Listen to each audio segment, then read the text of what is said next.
Assalamualaikum viewers, we are back with the part 2 of the chapter 1 for class 9 biology, that is introduction to biology. Let's begin from where we have left. So, we have left at the levels of the organization. So, to understand various phenomena of life, biologists study biological organization at different levels, which are as subatomic and atomic level, which turn into molecular level. Then they studied the organism at organelle level, then at cell level, then tissue level. The tissues combined to form organ, and organs combined to form organ system level, and then an organ and organ system make an individual. So we study individual level, and then individuals combine to form a population, and different populations combine to form community, and different communities combine to form a biosphere. So we will discuss all these levels in detail in the upcoming slides.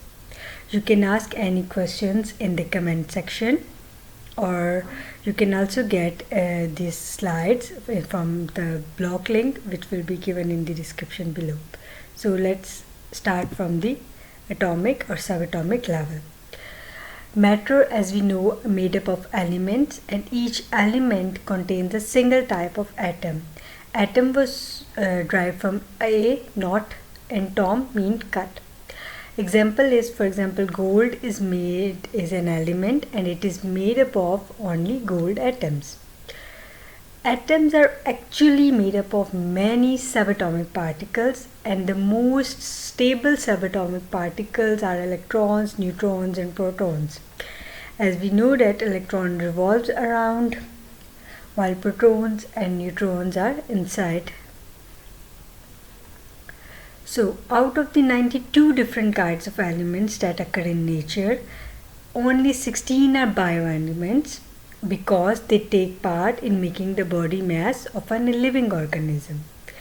And out of these 16 bioelements, only 6 elements, which is oxygen, carbon, hydrogen, nitrogen, calcium, and phosphorus, make 99% of the total mass. Other 1%, 10 elements, that are potassium, sulfur, chlorine, sodium, magnesium, iron, copper, magnesium, zinc, and iodine. They make only the 1% mass of living organisms.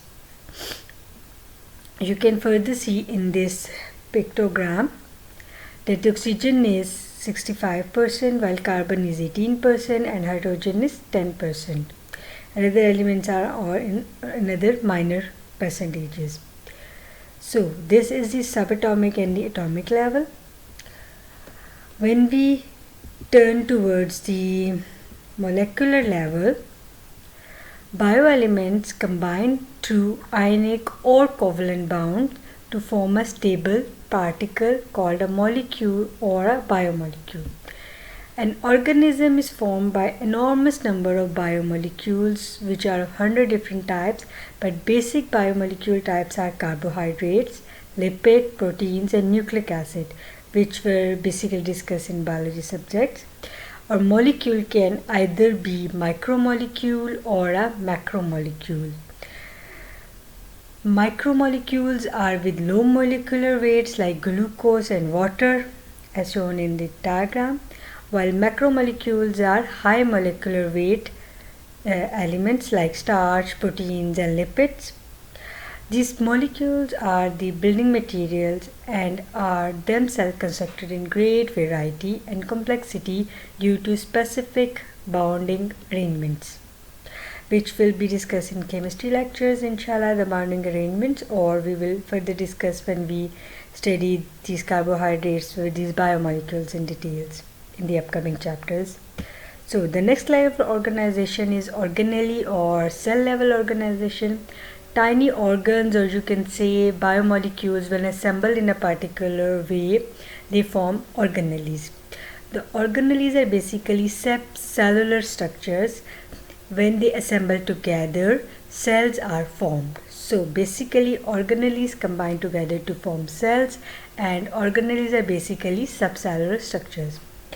Each type of organelle is specialized to perform a specific function. So organelles are specialized in performing specific function. For example, mitochondria are specialized for cellular respiration, while ribosomes are specialized for performing protein synthesis.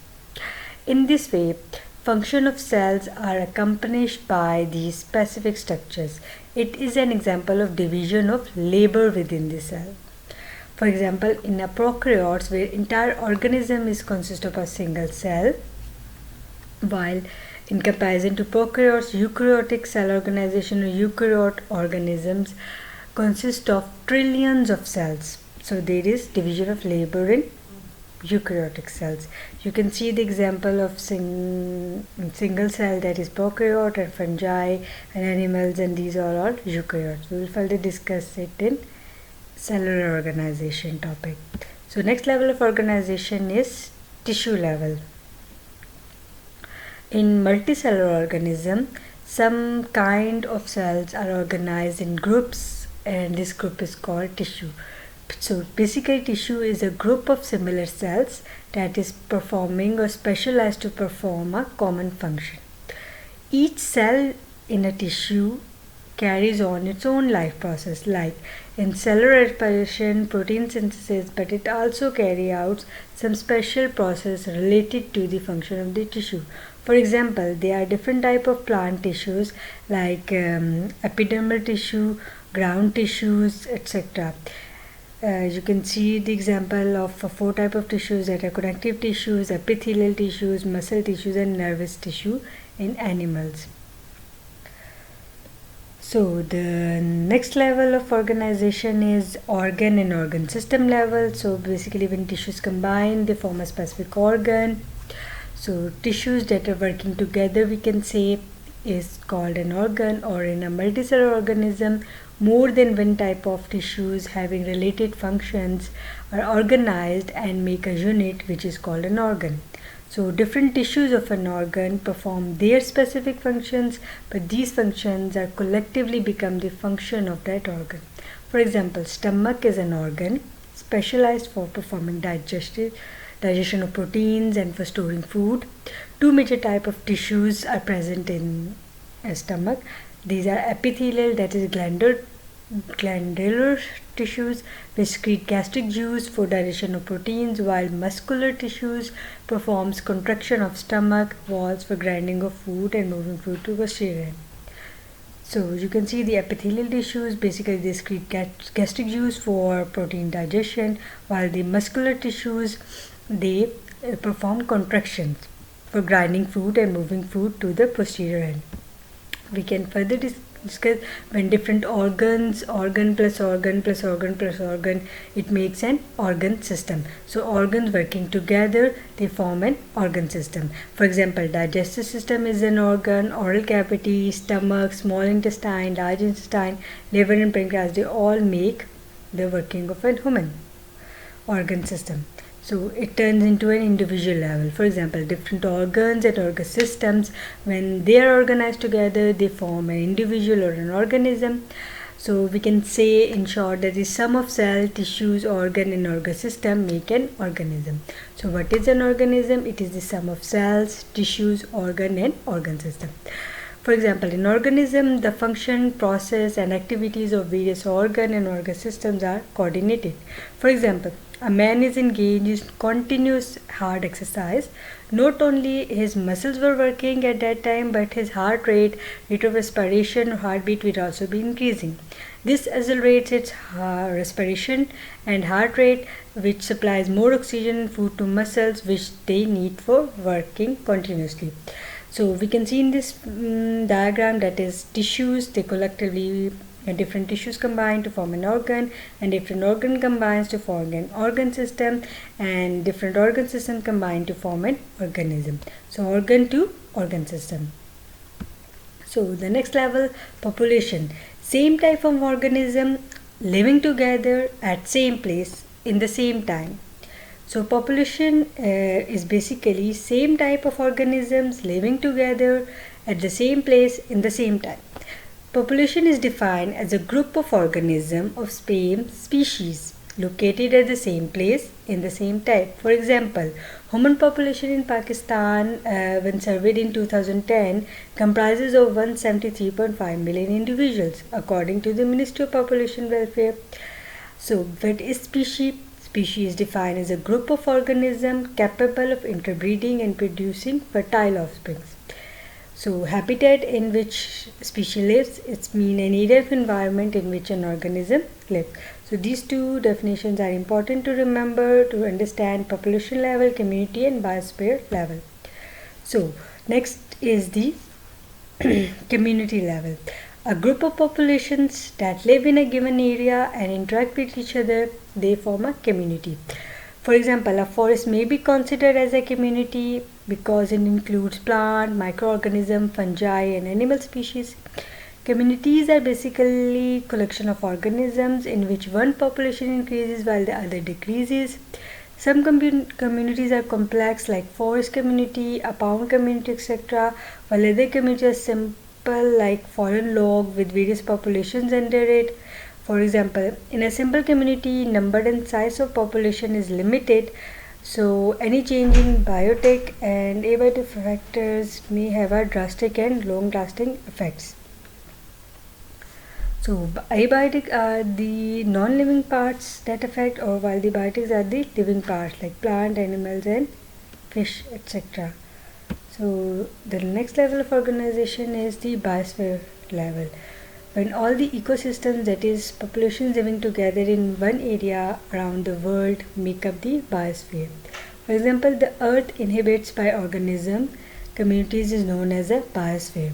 It constitutes all ecosystems, area where living organisms interact with non-living components of the environment. So, for example, we can say that the zone of the life on earth is a biosphere level. For example, an atmosphere is shown in the diagram, an ecosystem is shown, water ecosystem is shown, soil ecosystem is shown, so it's all make up the biosphere. So after that, different we can say the level of organization. So basically we came to a conclusion that all organisms are made up of cells, and cells are basically of two types: prokaryotic, that is single cells, and eukaryotic, that is multicellular cells organisms. So they are basically divided further into 5 major groups. First is prokaryotes, which are unicellular, and the next eukaryotic multicellular organisms are protists, fungi, plants and animals. We will discuss it in further chapters inshallah.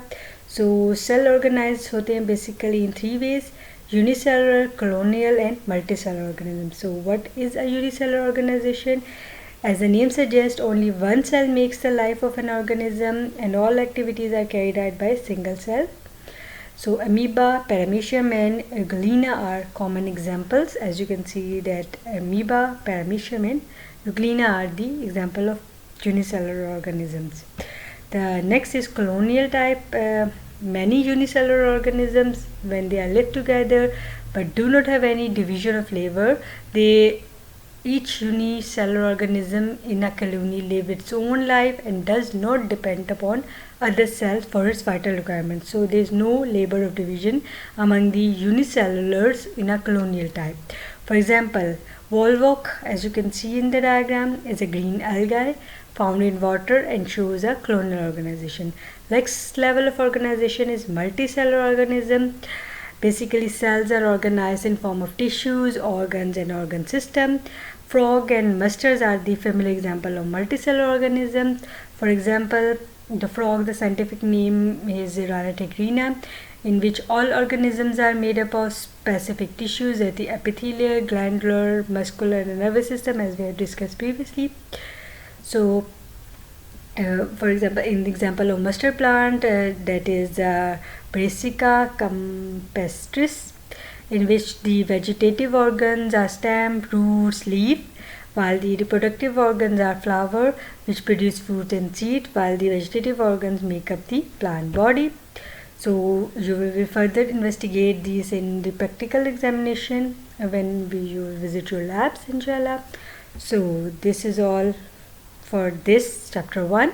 conclusion of chapter 1. So for any queries, please comment us, and for any suggestion, do comment us, and do subscribe us for next chapter's description. Thank you. Allah Hafiz. Do subscribe and share Subject Whisper to your friends and colleagues. Allah Hafiz.